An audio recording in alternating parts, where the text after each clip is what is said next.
এই যে বন্ধুরা, এই যে সকালবেলা ফুটগুলো রাখছি, এই যে দেখতেই পাচ্ছ ফুটু। এখন ফুটুটা কাটবো, কাটতে সময় দেখো কি সুন্দর লাগে ফুটগুলো। এই কাটার পরে এখন সিদ্ধ করে নেবো, এর সঙ্গে আলু দেবো, তারপর পেঁয়াজ রসুন দিয়ে রান্না করবো। এই যে ফুটু কাটা হয়ে গেছে, এই যে আলু কেটে নিয়েছি, এখন সিদ্ধ বসাবো। এই যে সিদ্ধ বসা গেছে, এখন সিদ্ধ হবে। এই যে এখন এই মশলাগুলো করবো, এই যে রসুন, শুকনো লঙ্কা, আদা, পেঁয়াজ, টমেটো। এই যে ফুটুটা সিদ্ধ হয়ে গেছে, এই যে এখন নামাই নেবো, দেখতেই পাচ্ছ। এই যে এখন মিক্সিতে কাটি দেবো, টমেটো, পেঁয়াজ, রসুন, লঙ্কা, আদা কড়াই গরম হয়ে গেছে। দেবো পরিমাণ মতো লবণ দেবো, দেখো আমার মশলাটা হয়ে গেছে। এখন দিয়ে দেবো ফুটুটা আর আলুটা।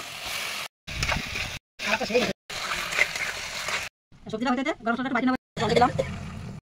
দেখো গরম মশলাটা আমার নিয়ে বাটি দিচ্ছে, বুঝতে পারছো সুন্দর করে আসছে। এই যে হয়ে গেছে, দেখো এই সিঁড়িটা গরম করতে জল করে দিচ্ছে মেয়েরা। এখন দিয়ে দেবো মধ্যে,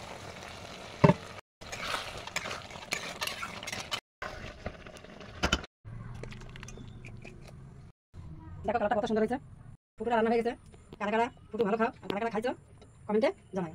ভিডিওটা যদি একটু ভালো লাগে তাহলে একটু সাবস্ক্রাইব করে দিও।